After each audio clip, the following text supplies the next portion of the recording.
നേരത്തെ ജമാഅത്ത് ഇസ്ലാമിനെ പരിചയപ്പെടുത്തിയപ്പോ കൂടെ ഉണ്ടായിരുന്ന ഷെയ്ഖ് മുഹമ്മദ് കാരക്കുന്ന്, ആ ഷെയ്ഖ് മുഹമ്മദ് കാരക്കുന്ന് പറയുന്നത് ജമാഅത്തെ ഇസ്ലാമിയുടെ ഇലക്ഷൻ പോളിസി വോട്ട് ചെയ്യൽ തൗഹീദിന് വിരുദ്ധമാണ്. വോട്ട് ചെയ്യല് കറാഹത്താണോ ഹറാമാണോ എന്നല്ല, അത് തൗഹീദിന് വിരുദ്ധമാണ്. വോട്ട് ചെയ്യല് തൗഹീദിന് വിരുദ്ധമാണ് ജമാഅത്തെ ഇസ്ലാമി. പക്ഷേ അന്ന് ഇന്ത്യൻ ജമാഅത്തെ ഇസ്ലാമി ഇലക്ഷനിൽ പങ്കെടുത്തിരുന്നില്ല, അഥവാ വോട്ട് രേഖപ്പെടുത്തിയിരുന്നില്ല. അപ്പോഴും പങ്കെടുക്കുന്നില്ല കേട്ടോ, വോട്ട് രേഖപ്പെടുത്തിയിരുന്നില്ല. അന്ന് എന്തായിരുന്നു ഇലക്ഷനെ കുറിച്ച നിലപാട് വളരെ വ്യക്തമായിരുന്നു. രണ്ട് കാര്യമായിരുന്നു മുന്നോട്ട് വെച്ചത്. ഒന്ന്, നിലവിലുള്ള വ്യവസ്ഥ സ്ഥാപിക്കാനോ നിലനിർത്താനോ ഉദ്ദേശിച്ചോ ലക്ഷ്യം വെച്ചോ.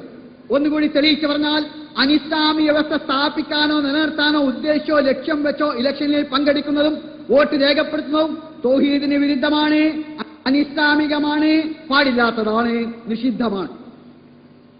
ഒന്നുകൂടി പറയാം, ദൈവേതര വ്യവസ്ഥ അല്ലെങ്കിൽ അനിസ്ലാമിക വ്യവസ്ഥ അല്ലെങ്കിൽ ജാഹിലിയ വ്യവസ്ഥ അല്ലെങ്കിൽ താഗൂത്ത് വ്യവസ്ഥ ഒക്കെ തുല്യം. വ്യവസ്ഥ സ്ഥാപിക്കാനോ നിലനിർത്താനോ ഉദ്ദേശിച്ചോ ലക്ഷ്യം വെച്ചോ ഇലക്ഷനിൽ പങ്കെടുക്കുന്നതും വോട്ട് രേഖപ്പെടുത്തുന്നതും തൗഹീദിന് വിരുദ്ധമാണ്, അനിസ്ലാമികമാണ്, നിഷിദ്ധമാണ്. അന്നാണ്, ഇന്നാണ്, നാളെയാണ്, ഖിയാമത്ത് നാൾ വരെയാണ്. ഒരു മാറ്റമില്ല, ഒരു ചേഞ്ചും ഇല്ല. ഇപ്പോ ഖിയാമത്ത് നാൾ കഴിഞ്ഞു, നിങ്ങൾ അറിഞ്ഞില്ലേ? ഖിയാമത്ത് നാൾ കഴിഞ്ഞപ്പോ എന്ത് ചെയ്തു? അതേ ആരിഫ് അലി നേരെ മറിഞ്ഞു. നോക്കൂ, അത് ആരിഫ് അലി തന്നെ പറയട്ടെ. എന്നാൽ ജമാഅത്തെ ഇസ്ലാമി ഹിന്ദ് എന്ന ഇന്ത്യയിലെ സംഘം രൂപപ്പെടുന്നത് 1948-ലാണ്. 1950-ലാണ് നമ്മളൊരു റിപ്പബ്ലിക്കായി മാറുന്നത്.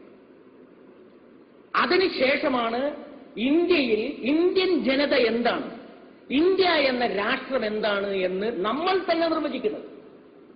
അതുവരെ ഉണ്ടായിരുന്ന നിർവചനം നമ്മുടെ നിർവചനമായിരുന്നില്ല, പാശ്ചാത്യ നിർവചനമായിരുന്നു. ഇന്ത്യയെ നിർവചിക്കുന്നത് നമ്മുടെ സ്വാതന്ത്ര്യത്തിന് ശേഷമാണ്, റിപ്പബ്ലിക്കായി മാറിയതിനു ശേഷമാണ്. അന്ന് മുതൽ ഇന്ത്യൻ ജനാധിപത്യം എന്ന് പറഞ്ഞൊരു ജനാധിപത്യമുണ്ട്. അന്ന് മുതൽ ഇന്ത്യൻ മതേതരത്വം എന്ന് പറയുന്ന ഒരു മതേതരത്വമുണ്ട്.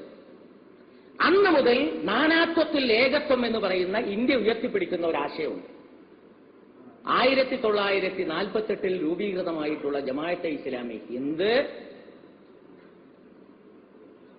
ഇന്ത്യൻ ജനാധിപത്യത്തെയും ഇന്ത്യൻ മതേതരത്വത്തെയും ഇന്ത്യയിൽ ഉയർത്തിപ്പിടിക്കുന്ന നാനാത്വത്തിൽ ഏകത്വം എന്ന് പറയുന്ന സിദ്ധാന്തത്തെയും വിശകലനം ചെയ്തുകൊണ്ട് അതിനനുഗുണമായിട്ടുള്ള, അതുമായി ഏറ്റുമുട്ടാത്ത നിലപാടുകൾ സ്വീകരിച്ചു വന്നിട്ടുള്ള ഒരു പ്രസ്ഥാനമാണ്. അതുകൊണ്ട് ജമാഅത്തെ ഇസ്ലാമിയുടെ സ്ഥാപക നേതാവ് എന്നുള്ള നിലയിൽ സയ്യിദ് മൗദൂദിയോട് ജമാഅത്തെ ഇസ്ലാമിക്ക് കടപ്പാടുണ്ട്. അതേ അവസരത്തിൽ ജമാഅത്തെ ഇസ്ലാമിയുടെ പ്രമാണം എന്ന് പറയുന്നത് സയ്യിദ് മൗദൂദിയുടെ ലിഖിതങ്ങളോ സയ്യിദ് മൗദൂദിയുടെ വീക്ഷണങ്ങളോ അല്ല. ഖുർആനും പ്രവാചകചര്യയുമാണ് ജമാഅത്തെ ഇസ്ലാമിയുടെ മൗലിക പ്രമാണങ്ങൾ. ഇത് ഏതെങ്കിലും ഒരു സന്ദർഭത്തിൽ വ്യക്തമാക്കേണ്ടതുണ്ട് എന്നതുകൊണ്ട് വ്യക്തമാക്കുകയാണ്. വ്യക്തമായി കേട്ടല്ലോ.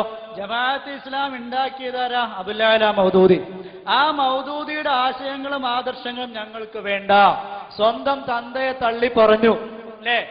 ജമാഅത്തെ ഇസ്ലാം എന്ന് പറയുന്ന മോൻ സ്വന്തം ഫാദറായ അബ്ദുൽ മൗദൂദിയെ തള്ളി പറഞ്ഞിട്ട് പറയാണ്, ഞങ്ങൾക്ക് ഖുർആനും സുന്നത്തുമാണ്. ആ ഖുർആനും സുന്നത്തും വെച്ചിട്ടാണ് നേരത്തെ ഷെയ്ഖ് മുഹമ്മദ് കാരക്കുന്ന് പറഞ്ഞത്, ഇന്നാണ്, അന്നാണ്, നാളെയാണ്, മറ്റന്നാളാണ്, ഖിയാമത്ത് നാൾ വരെയാണ്, പറ്റൂല. എന്നിട്ടോ ഇതെന്തിനു വേണ്ടിയാണ്? അതെ, ഈ ജമാഅത്ത് ഇസ്ലാമിയും പറഞ്ഞ് നടന്നിട്ടൊന്നും കാര്യമില്ല. നമ്മുടെ ആദർശം എന്താണ്, വിശ്വാസം എന്താണ് നാട്ടുകാർക്ക് മുഴുവനും അറിയാം. ഇനി എന്ത് ചെയ്യാ? എങ്ങനെയൊന്ന് ആരിഫ് അലിക്കൊന്നും ആഭ്യന്തരമന്ത്രിയാവാം. ഈ ചിന്തയോടെയാണ് സോളിഡാരിറ്റിയും അതേപോലെ വെൽഫെയർ പാർട്ടിയും ഒക്കെ രൂപീകരിക്കുന്നത്.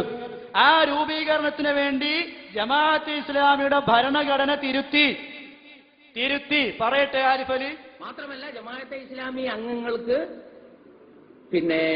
പാർലമെന്റിലും നിയമസഭയിലും മത്സരിക്കാനുള്ള അംഗീകാരവും ജമാഅത്തെ ഇസ്ലാമി ഭരണഘടനയിൽ നൽകി കഴിഞ്ഞു.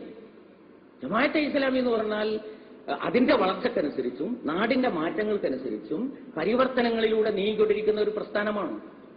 ഇത് കേവലമായ ഒരു മതസംഘടനയായെന്ന് വിലയിരുത്തുമ്പോഴാണ് ഈ കാര്യങ്ങൾ മനസ്സിലാക്കാനുള്ള പ്രയാസം. ഇതൊരു സാമൂഹ്യ പ്രസ്ഥാനമാണ്. സാമൂഹ്യ പ്രസ്ഥാനം എന്നുള്ള നിലയ്ക്ക് അതിനുള്ള നയങ്ങൾ മാറ്റത്തിരുത്തലുകൾക്ക് വിധേയമായി കൊണ്ടേയിരിക്കും. അപ്പൊ ജമാഅത്തെ ഇസ്ലാമി ഒരു മതപ്രസ്ഥാനമല്ല, മതസംഘടനയല്ല, അതൊരു സാമൂഹ്യ പ്രസ്ഥാനമാണ്. സാമൂഹ്യ പ്രസ്ഥാനമാണ്. അതിന് മതസംഘടനയായിട്ട് നിങ്ങൾ കാണരുത്, നമ്മൾ ഒഴിവാക്കി. അപ്പൊ ജമാഅത്തെ ഇസ്ലാമി എന്ന 1941 അബുൽ മൗദൂദിയുടെ മസ്തിഷ്കത്തിൽ നിന്ന് ഉയരെടുത്ത ജമാഅത്തെ ഇസ്ലാമി അതേ ശവക്കല്ലറയിലായി. അല്ലേ? മൗദൂദിയെ തള്ളി ജമാഅത്തിന്റെ സർവാശയവും മാറ്റിവെച്ചു. CPM പോലെ, BJP പോലെ, കോൺഗ്രസ് പോലെ കേവലം ഒരു രാഷ്ട്രീയ പ്രസ്ഥാനമായി ആര് മാറി? ജമാഅത്തെ ഇസ്ലാമി മാറി.